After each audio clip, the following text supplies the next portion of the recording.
Your psychiatric evaluation last Tuesday was concerning, Dr. Robert Matthews said, reading from a file folder that had my name on it. The medical team noted significant signs of dissociation, auditory hallucinations, and possible early-stage dementia. I had never been to that hospital. I had never had a psychiatric evaluation. I had never experienced hallucinations or mentioned hearing voices to anyone. And yet there was a medical file official looking detailed, complete with clinical notes and what appeared to be my signature documenting a mental health crisis I had never experienced. But the truly terrifying part didn't become clear until I saw the photographs. My name is Elena Vasquez and I'm 41 years old, which is approximately how old I was when I discovered that my husband of 9 years had been building an elaborate scheme to have me declared mentally incompetent and steal everything I owned. The scheme was sophisticated, methodical, and would have worked if I hadn't received a phone call that made me paranoid enough to question everything. Let me start at the beginning because the beginning is where everything went wrong.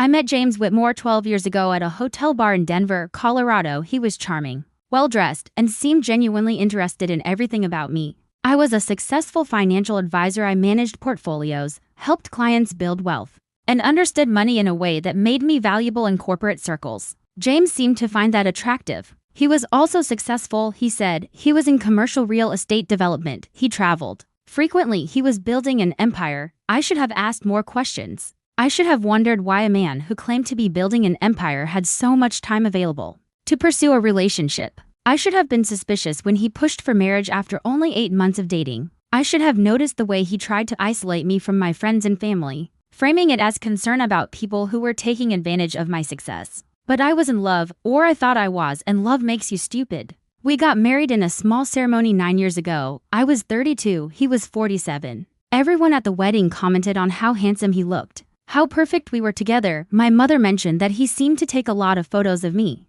My best friend Sarah said something felt off about the way he looked at my financial documents. During the reception, I ignored all of it. The first year of marriage, James was wonderful, attentive, supportive, and increasingly interested in my career. He asked detailed questions about my clients, my investment strategies, and my projected earnings. I thought he was curious about my professional world. In retrospect, I think he was studying how to dismantle it. By year 3 of marriage, things had shifted subtly. James had convinced me to give him power of attorney over some of my financial accounts to make household management easier. He'd suggested we consolidate some of my investments for tax purposes. He recommended I make him a co-beneficiary on several accounts, just in case something happened to me. I'd done all of it. By year 7, I was starting to feel off. Not dramatically different, just subtly wrong. I was exhausted more than usual. I had trouble concentrating at work. I'd started second-guessing my own memory. When I'd tell James that I'd made plans with Sarah for Saturday, he'd insist that he remembered me saying I wanted to stay home. When I'd recall a conversation we'd had, he'd tell me I was misremembering. When I'd question financial decisions he'd made, he'd sigh and tell me he was concerned about my mental health. You're becoming paranoid, Elena, he said one evening, questioning everything I do, second-guessing yourself constantly. Have you thought about seeing a therapist? I did see a therapist, a woman named Dr. Patricia Morrison who specialized in couples counseling. She saw me for 3 sessions and then told me something that terrified me. Your husband is exhibiting signs of psychological manipulation, she said gently. What you're experiencing, the constant contradiction of your own memories, the isolation from your support system, the way he frames your concerns as mental health issues, these are classic patterns of emotional abuse. That was the first time I understood that something was seriously wrong. I should have left him then, but Dr. Morrison suggested we try couples therapy first. She wanted to give him the opportunity to understand how his behavior was affecting me. I agreed, because I still believed that love could fix things if we just communicated properly.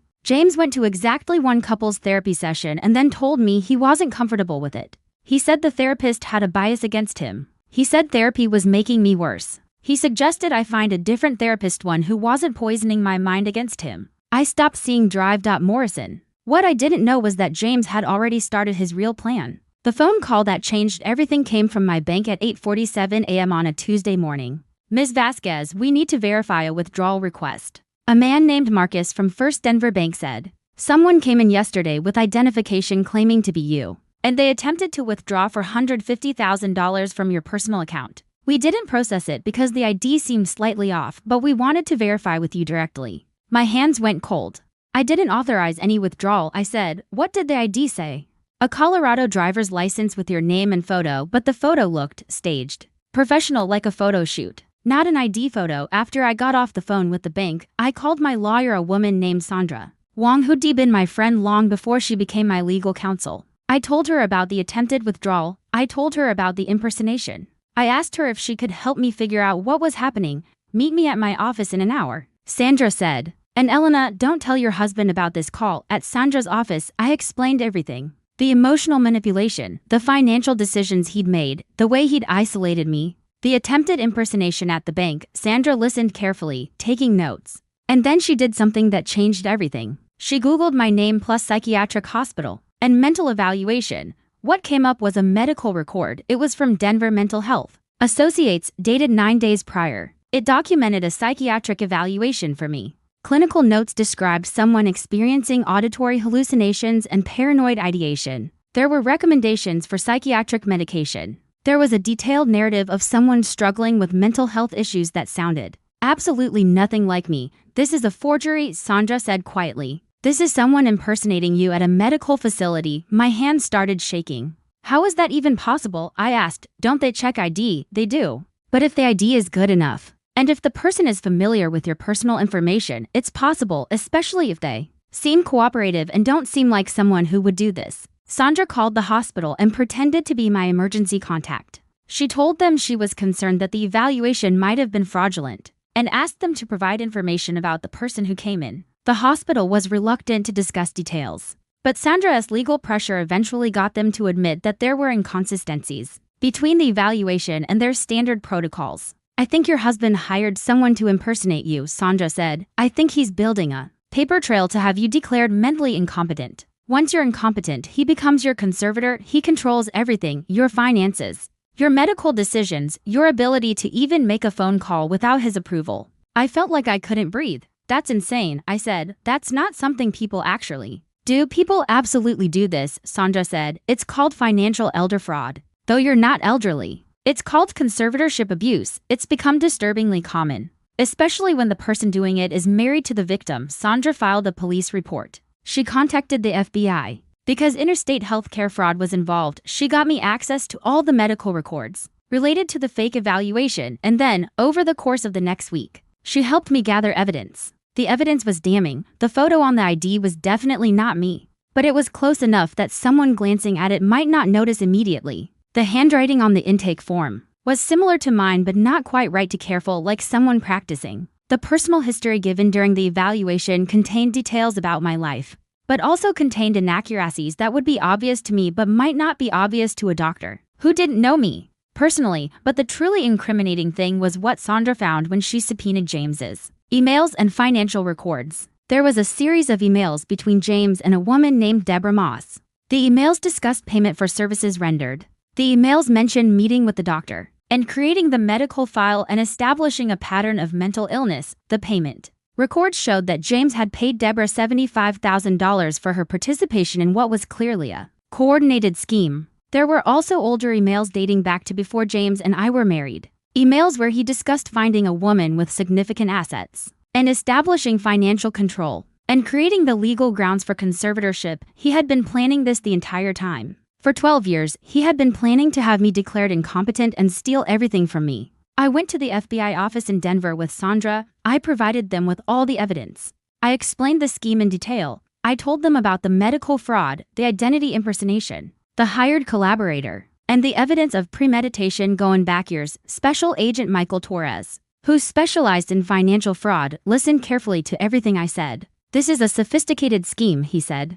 But it's also one we've seen before, and it's one we can prosecute. The question is whether you want to press charges against your husband. I looked at Sandra. I thought about the years I'd spent doubting myself, thinking I was going crazy, wondering if I was remembering things correctly. I thought about the money James had stolen or redirected. I thought about what would have happened if that fake psychiatric evaluation had been more convincing, if the doctor had believed it. If I'd been declared incompetent, I want to press charges. I said, what happened over the next 18 months was a legal nightmare that revealed exactly how calculated my husband's cruelty had been.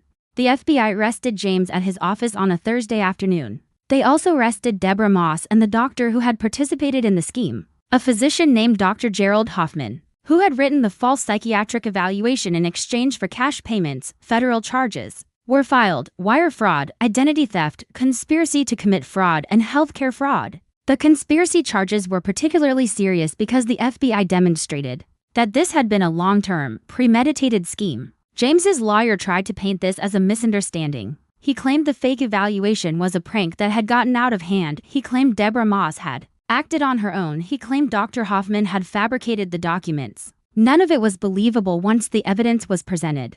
During discovery, the FBI found additional damaging information: insurance policies that James had taken out on my life, a prenuptial agreement in a drawer that he'd never shown me signed with, what appeared to be a forged version of my signature, and bank accounts in offshore locations that contained money siphoned from my investment accounts. James wasn't just trying to have me declared incompetent, he was planning to inherit everything if I died. He had systematically been moving my money to accounts he controlled. He had been preparing for the scenario where I was either incapacitated or dead. The trial lasted for months. I had to sit in a federal courthouse and watch the man I'd married present his defense. I had to listen to evidence of his betrayal. I had to hear the judge tell him that his actions constituted some of the most calculated financial fraud she'd seen in 20 years. On the bench, James was convicted on all counts. He received a sentence of 12 years in federal prison. Deborah Moss received 5 years. Dr. Hoffman received 8 years and lost his medical license permanently. The financial restitution was ordered, but again, like in so many fraud cases, the money was largely unrecoverable. James had moved most of it to places the FBI couldn't easily access. But the criminal conviction was satisfying in a way that money could never be. I filed for divorce immediately. The proceedings were straightforward since it was clear that James had committed fraud against me. The judge awarded me everything: all remaining assets, the house, the investments, everything. The divorce was finalized while James was awaiting sentencing. What happened afterward was something I didn't expect. Other women started contacting me. 3 different women reached out to me through Sandra's firm to tell me that James had been married to them before he married me. 3 other women who'd experienced similar patterns of manipulation and financial control. One of them mentioned that James had discussed putting her in a psychiatric facility temporarily to consolidate her assets. I provided their information to the FBI, and the investigation expanded. It turned out that this wasn't James's first attempt at this kind of scheme. He had successfully defrauded one of his previous wives before she discovered what was happening and left him. She had spent years rebuilding her life after losing most of her assets to him. The FBI reopened cases involving James's previous marriages. They found evidence of the same pattern repeating. He had been systematically targeting wealthy women, marrying them, and then attempting to have them declared incompetent or steal from them in other ways. He was a predator, a sophisticated,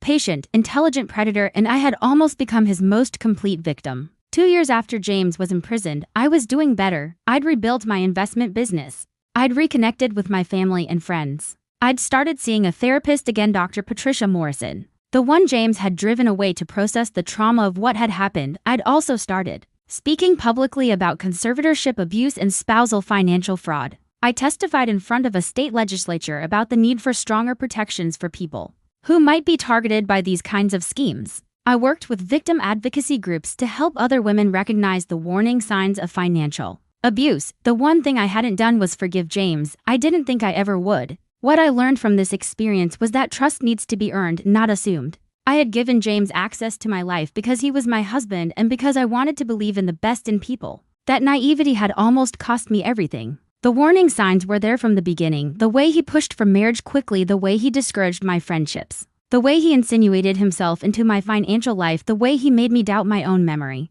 and perception. I had ignored all of it because I was in love, or I thought I was. Now I understand that what I was experiencing wasn't love. It was manipulation. It was calculated predation from a man who had selected me specifically because I had assets and a successful career that he could exploit. But I survived. I didn't end up declared mentally incompetent. I didn't lose my estate. I didn't become one of the thousands of people every year who fall victim to conservatorship fraud or financial abuse by spouses. I survived because a bank employee questioned an ID that didn't quite look right. I survived because I had a friend who was a lawyer and who took my concerns seriously. I survived because I chose to believe that something was wrong, instead of accepting my husband's narrative that I was becoming paranoid and mentally unstable. James is currently serving his sentence at a federal prison in Pennsylvania. He will be 70 before he's eligible for parole. He's written me letters, dozens of them, asking for forgiveness, claiming that he was a sick man who needed help, saying that he loved me and that his crimes were a manifestation of his own trauma.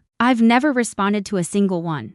Because forgiveness isn't something he's owed, accountability is what he's owed. And that's exactly what he got. What I want other people to understand is that this kind of fraud isn't rare. It's happening right now to women in their homes. It's happening quietly, methodically, under the guise of love and marriage. It's happening to women who are told they're overreacting, being paranoid, or mentally unwell when they raise concerns about their finances or their autonomy. If you're experiencing any of these warning signs in your relationship, please reach out. Please talk to someone. Please don't ignore the internal alarm bells the way I almost did. Because the difference between me surviving this and me spending the rest of my life in a conservatorship while James controlled my entire life was one phone call from a bank and one friend who believed me. That's a narrow margin, and I'm grateful every single day that I ended up on the right side of it.